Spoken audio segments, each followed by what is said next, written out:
Pemirsa, di tengah pandemi COVID-19 awal tahun ini masyarakat harus dihadapkan dengan musibah banjir. Bahkan curah hujan tinggi di wilayah Jabodetabek nyatanya membuat sebagian kawasan terdampak sehingga masyarakat harus mengungsi. Selain itu BMKG mengingatkan terdapat 5 provinsi berstatus siaga lantaran berpotensi banjir bandang akibat hujan intensitas tinggi pada periode 22 hingga 23 Februari esok. Bersama saya Aprilia Putri, kita akan berbincang lebih jauh terkait banjir belum berakhir. Sebelum kami hadirkan perbincangannya ke hadapan Anda, terlebih dahulu kami akan sampaikan rangkaian informasi seputar peristiwa yang terjadi sepanjang hari ini. Baik pemirsa, setelah banjir di Kemang mulai surut, puluhan kendaraan yang terendam mulai dievakuasi. Namun listrik di Kemang masih padam karena sejumlah gardu terendam. Meski banjir di kawasan Kemang, Jakarta mulai surut, dampaknya masih terlihat. Evakuasi sejumlah kendaraan yang terendam sejak Sabtu kemarin terus berlangsung. Sebagian besar kendaraan yang diangkut milik karyawan dan pengunjung restoran yang menitipkan kendaraannya saat banjir terjadi.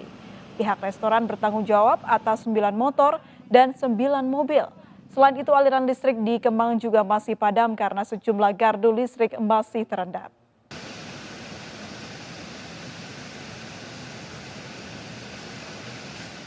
Pemirsa, banjir yang merendam wilayah Karawang, Jawa Barat mulai surut di sejumlah titik. Akses penghubung Bekasi Karawang juga sudah bisa dilalui kendaraan. Meski demikian, sejumlah warga juga masih terlihat bertahan di pengungsian lantaran rumah mereka masih terendam banjir dengan ketinggian mencapai 50 cm. Banjir masih menggenangi permukiman warga di Tanjung Pura, Karawang, Jawa Barat. Meski banjir mulai surut, namun ketinggian air yang masih mencapai 50 cm membuat sejumlah warga memilih bertahan di lokasi pengungsian. Meski demikian, sejumlah titik di wilayah Karawang yang terendam banjir akibat luapan Sungai Citarum kini sudah mulai surut. Warga mengaku masih khawatir karena tingginya curah hujan berpotensi mengakibatkan debit Sungai Citarum meningkat dan berakibat banjir kembali meninggi.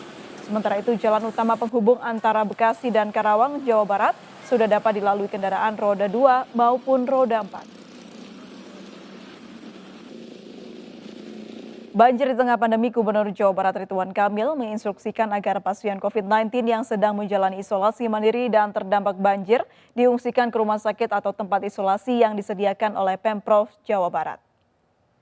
Banjir yang menggenangi sejumlah wilayah di Jawa Barat, Gubernur Jawa Barat meminta kepala daerah dan jajarannya siaga 1 banjir.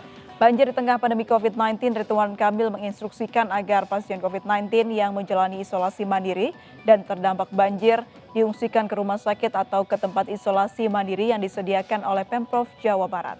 Curah hujan diperkirakan masih tinggi hingga akhir bulan Februari. Ridwan Kamil meminta semua pihak untuk tetap waspada.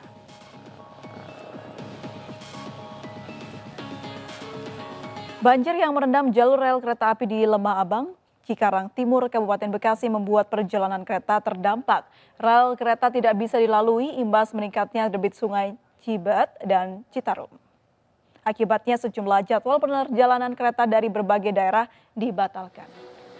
Derasnya arus banjir merendam 2 jalur rel kereta api di Lembah Abang, Cikarang Timur, Kabupaten Bekasi, Jawa Barat Minggu siang. Dua jalur rel kereta tidak bisa dilalui karena tingginya banjir mencapai 1,5 meter. Menurut warga, rel kereta sepanjang 300 meter rusak dan miring akibat terjangan banjir. Banjir yang menerjang merupakan imbas dari meningkatnya debit Sungai Cibeet dan Citarum. Akibat banjir, perjalanan kereta juga terganggu bahkan dibatalkan.